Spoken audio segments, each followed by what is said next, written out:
हमारी माताएं बहनें, हमारे बड़े बुजुर्ग और हमारे सारे युवा साथी जो आज अपना कीमती समय निकालकर हम सबको सुनने आए, तो आप सभी को मैं तहे दिल से धन्यवाद और शुक्रिया अदा करता हूं। साथियों, आज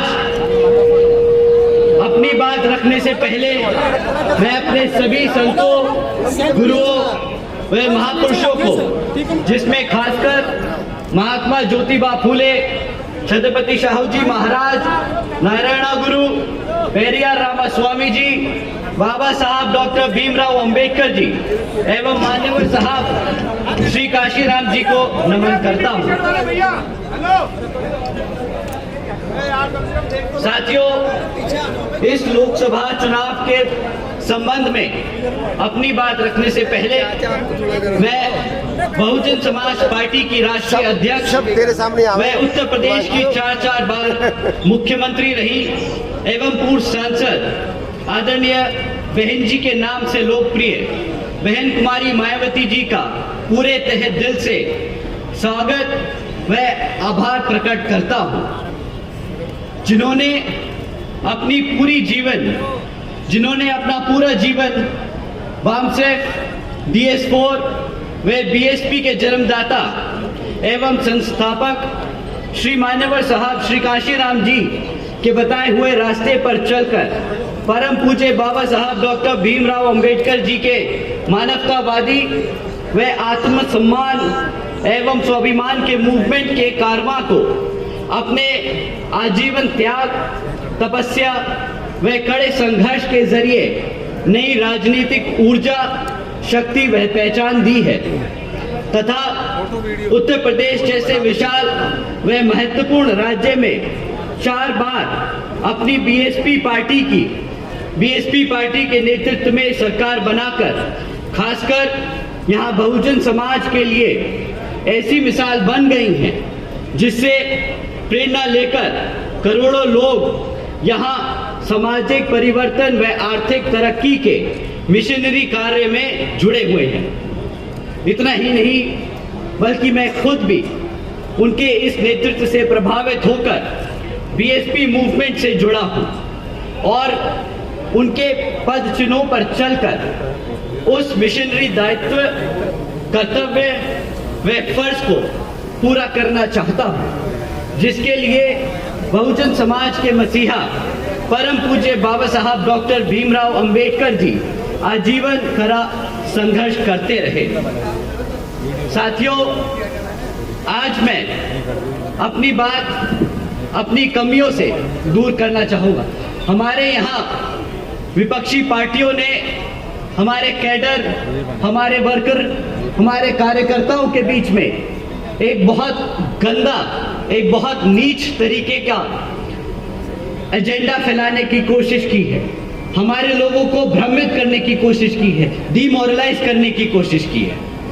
वो बोलते हैं कि भाई हाथी पिछले कुछ सालों से आगे बढ़ नहीं पा रहा है क्योंकि वो किताबों के बोझ में दबा है।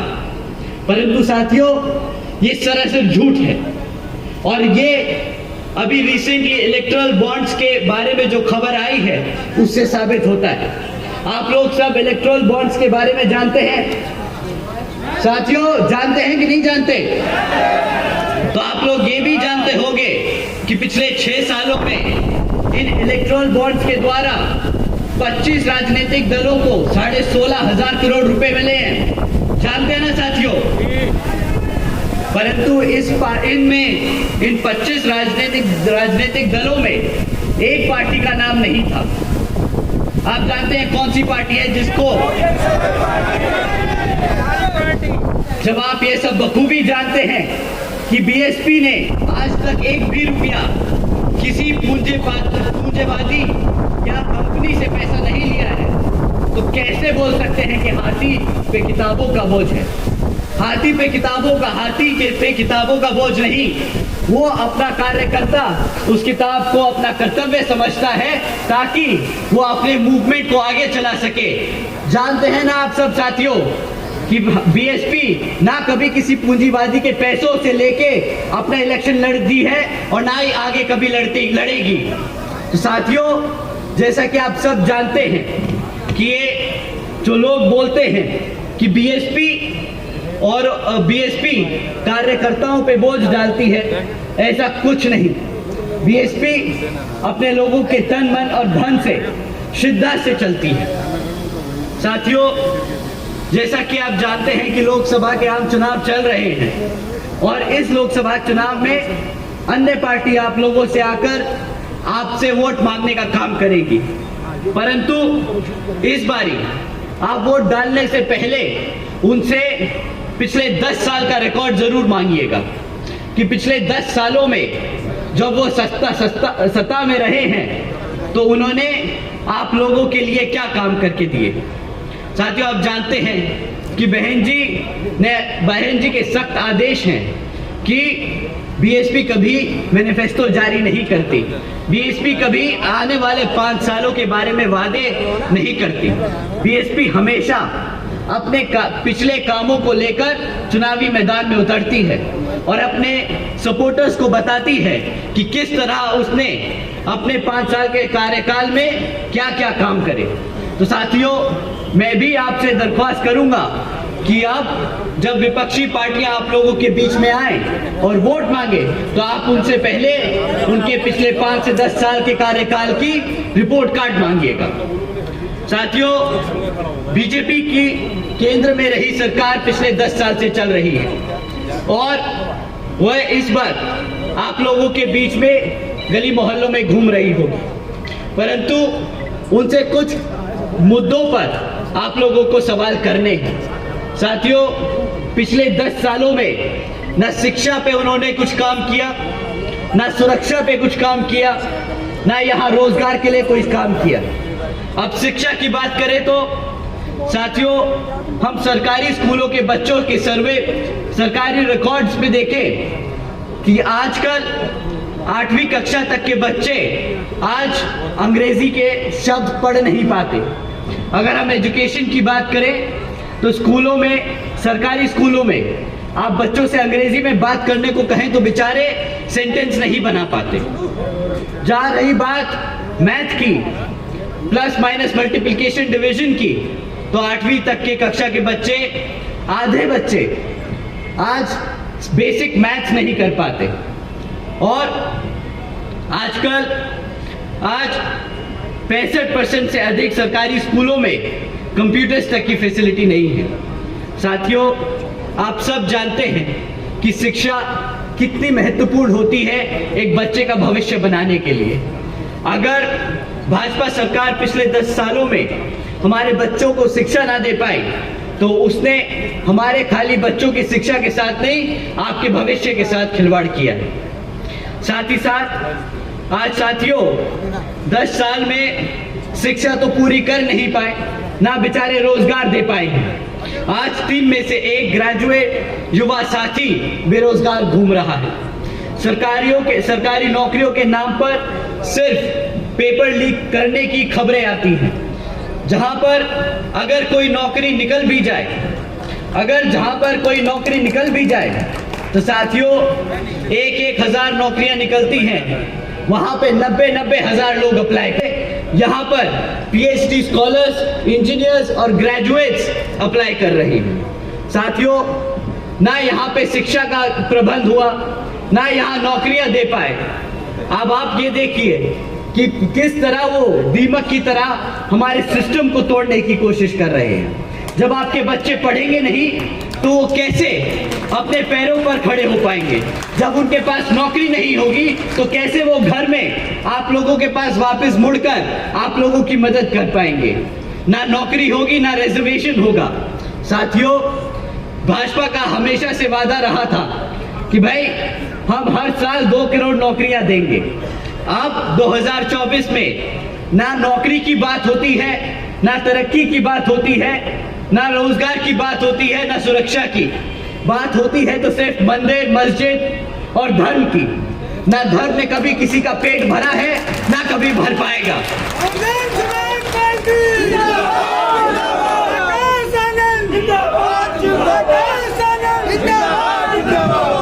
साथियों, जब वो रोजगार न दे पाए तो अब अपनी आवाम को भूखा तो रखेंगे नहीं। तो प्रधानमंत्री जी के साथ साथ भाजपा के सभी बड़े छोटे नेता ये लाइन बहुत बखूबी रट के आप सबके बीच में बोलते हैं कि आज बीजेपी की सरकार ने 80 करोड़ से ज्यादा देशवासियों को मुफ्त में राशन देने की स्कीम चलाई है। परंतु कोई इनसे पूछे कि भाई 80 करोड़ लोगों को अगर आपकी खाने की स्कीम में, आपके खाने राशन की स्कीम पे डिपेंड होना पड़ रहा है, तो मतलब आज आधे से ज्यादा देश गरीबी रेखा के नीचे खड़ा है। तो किस बात की वो डेवलप्ड इकोनॉमी की बात करते हैं? किस मुंह से बोलते हैं कि ये इंडिया आगे बढ़ रहा है? किस मुंह से बोलते हैं कि इंडिया को $5 ट्रिलियन की इकोनॉमी बनाएंगे? साथियों,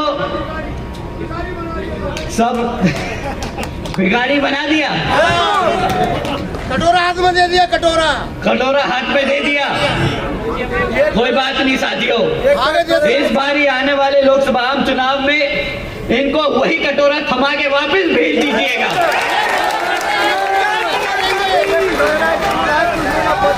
साथियों, इन्होंने आप लोगों को मुफ्त में राशन देने की स्कीम चलाई।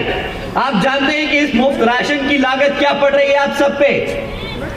साथियों, 2 लाख करोड़ रुपए ये सरकार का पैसा मुफ्त राशन बांटने में लगा रहे हैं। साथियों, और मुफ्त का राशन मिलता ही कितना है? 500 रुपया, 1000 रुपया महीना। आप लोगों को साल में 6000 रुपए का राशन देते हैं, ज्यादा 12,000 रुपए का राशन दे लेंगे। परंतु आपसे छीनते क्या है भाई? क्लास 4 और 5 की अगर नौकरी भी लग जाए तो 15 से 20 हजार रुपए महीना की नौकरी लगती है। साल का आपको 2.5 लाख रुपया कमाने को मिलता है। ये 12,000 रुपए देके आपसे 2.5 लाख रुपए का चूना लगाते हैं। अगर यही है गुजरात का मॉडल, तो इस भारत को गुजरात का मॉडल नहीं चाहिए।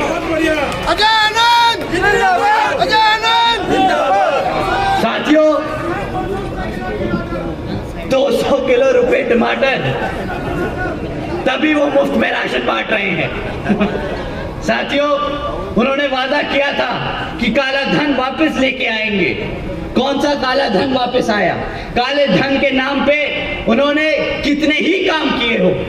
नोटबंदी करी।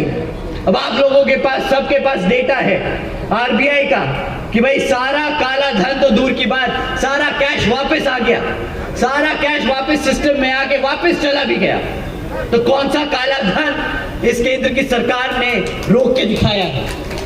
परंतु इस नोटबंदी के आड़ में इन्होंने जो हमारे गरीब भाइयों की कमर तोड़ दी, उसका जवाब अब आने वाले लोकसभा चुनाव में आप सबको इनके हाथ में कटोरा थमा के देने का काम करना होगा।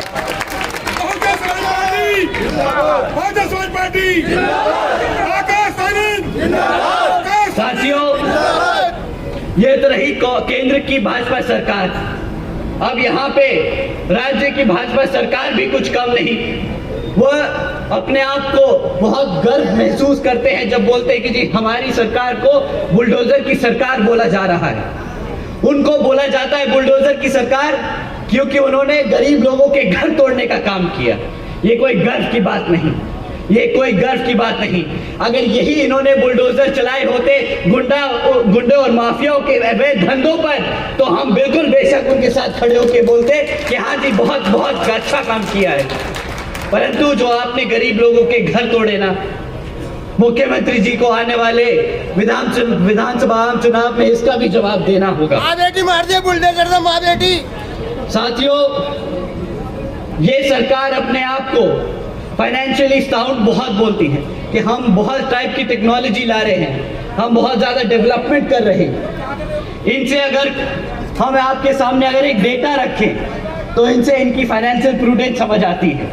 साथियों, जब भाजपा की सरकार केंद्र में 2014 में आई थी तो केंद्र सरकार पर 58,60,000 करोड़ का कर्जा था। आज 10 साल बाद 2014 में इस भारत सरकार ने अपने ऊपर 152 लाख करोड़ का कर्जा ले लिया है। 152 लाख करोड़ का कर्जा जो यहाँ के देशवासियों को देना पड़ेगा, हमारे भारतीय लोगों को देना पड़ेगा अपनी मेहनत की कमाई से। साथियों, ये 152 लाख करोड़ का हिसाब अब इनसे हमें मांगना होगा कि इन्होंने ये 152 लाख करोड़ रुपए खर्चे तो कहाँ खर्चे, क्योंकि ना हमारे युवा साथियों के पास रोजगार है, ना हमारी बहन बेटियों के पास सुरक्षा है, और ना ही हमारे यहाँ पे कोई नए स्कूल्स और कोई हेल्थ केयर के लिए हॉस्पिटल्स बनाए गए। साथियों, ये तो रही भाजपा की सरकार की हाल। अभी आपके बीच में लाल टोपी वाले भी आएंगे, वो भी बोलेंगे कि हम आप लोगों के लिए आपके हकों की लड़ाई लड़ेंगे। पर बहुत ही युवा या साथी यहाँ बोले कि भैया हमने इनको मौका दे के देख लिया। ये जब नए नए आए थे टोपी पहन के साइकिल पे घूमे और बोले कि हम युवा नेता हैं, हम यहाँ पे युवा साथियों का बहुत सहयोग करेंगे, उनके लिए रोजगार देंगे। परंतु वो हमें टोपी, वो खुद टोपी पहन के हमें भी पिछले 5 साल में टोपी ही पहनाते रह गए।